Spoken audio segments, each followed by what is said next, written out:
आज आज जो मैंने आपके सामने जो ये माइनिंग डिपार्टमेंट की पूरी एक बहुत बड़ी मीटिंग की, क्योंकि पहले तो 1.5 साल में समझ नहीं सका कि माइनिंग है क्या है। रोज मेरे पे इल्जाम लगाते थे, आप लोग भी मेरे से गिले शिकवे करते थे कि तो माइनिंग हो रही है, लेकिन सच्चाई ये थी कि मुझे पता नहीं था। आज 1.5 साल बाद मुझे पता चला कि माइनिंग डिपार्टमेंट खाली माइनिंग डिपार्टमेंट नहीं है, बल्कि इसमें जो हमारे डिस्ट्रिक्ट के डीसीज हैं, वो जो डिस्ट्रिक्ट की टास्क फोर्स है माइनिंग की, उसके वो चेयरमैन हैं। एसएसपी जो डिस्ट्रिक्ट में है वो वहाँ मेंबर है, डीएमओ उसका मेंबर है। और जो हम जो माइनिंग डिपार्टमेंट जो प्रोग्राम बनाता है, जो पॉलिसी बनाता है, इसको इम्प्लीमेंट करने के लिए वो आगे हमारे वहाँ खड़े हैं। तो लिहाजा आज जब मैंने मीटिंग ली, आपने देखा होगा जम्मू के जितने भी जम्मू के जो डिस्ट्रिक्ट के डीसी साहब का, क्योंकि डीसी साहब छुट्टी पे थे, उनका रैप यहाँ पर एडिशनल साहब आए थे, एसएसपी साहब के रैप आए थे। और पूरे डिस्ट्रिक्टों के डीसी, काफी सारे डीसी जुड़े थे, जिनके रैप जुड़े थे, एसएसपी जुड़े थे, पूरे जम्मू कश्मीर यूटी थे, और जहाँ एसएसपी उनके रैप जुड़े थे।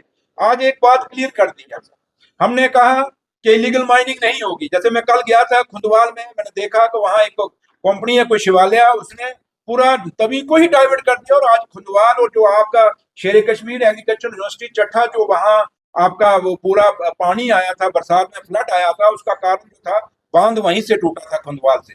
और उस खुंदवाल का बांध टूटने का कारण सबसे बड़ा ये था कि वो शिवालय जो कंपनी थी, उसने पूरी तवी को डाइवर्ट इस साइड कर दिया था। और बांध टूटने से आज हालत ये जो मैं कल देख के आया हूँ बेली चराना और खुंदवाल के अंदर, कि अगर उसको नहा रोका गया तो ये पूरा खदवाल, ये चट्ठा, ये चट्ठा पिंड, ये चट्ठा फार्म, ये नीचे के जितने भी हैं बुलोल तक इलाके हैं, सारे तबाह हो जाएंगे।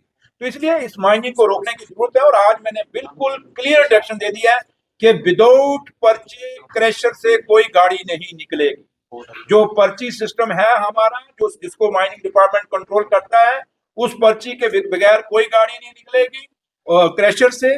और दूसरा कि जितनी भी गाड़ियां हमारी जो माइनिंग के क्रैशरों पे डंपर्स हैं, या ये अपना जो रेता बजरी का काम करते हैं माइनिंग का, कोई भी गाड़ी, ये आप भी सुन लीजिए, विदाउट जीपीएस नहीं बाहर निकलेगी।